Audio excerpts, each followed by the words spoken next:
It's a day more than 400 days in the making. Tonight, Sammy Sasso returns to the wrestling mat 453 days after he was shot in his abdomen in a carjacking in Weinland Park. It's a day he's been shooting for, but one that was never guaranteed to come. Our Whitney Harding joins us now. You've spoken with Sammy a number of times about this, as he calls it, the incident. Right. You spoke to him just a couple days ago, right? I mean, that's right. After his journey that's been filled with so much unknown, I mean, he's ready to get back to some normalcy. He's also very aware he's not the same Sammy Sasso that he used to be, but he does expect the same result on the mat tonight. Sasso, your champion. You know, you just go from training at such a high level, and then, you know, you're at PT learning how to stand up and walk again. So it's definitely humbling. Wrestling itself is a very humbling sport, and the savage Sammy Sasso is used to being the one humbling opponents. He twice made it to the NCAA title match, losing both finals. Those were the losses that used to matter. But now Sammy is just happy he didn't lose his life or the ability to walk. You take it for granted when you just come to practice every day, and so this just makes me appreciate it more. Wrestling, it's just something that my body does naturally.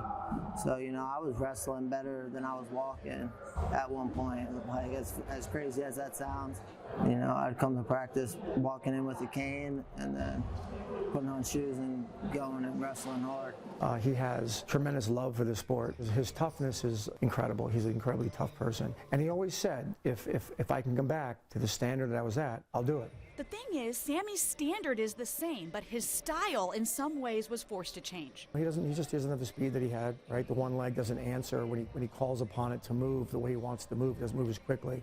So I imagine he'll be a lot pickier about his wrestling. So there's a lot of learning that's occurred for him in the new Sammy. It's that mental challenge that in some ways has been harder than physically getting back to form. And the first stop, the first test, is the first match. How long have you been waiting for this day?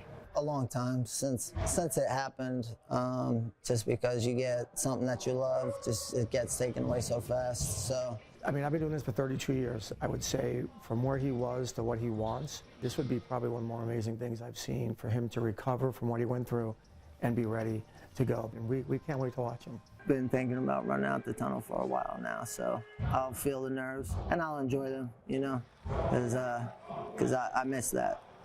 Yes, go Bucks, baby.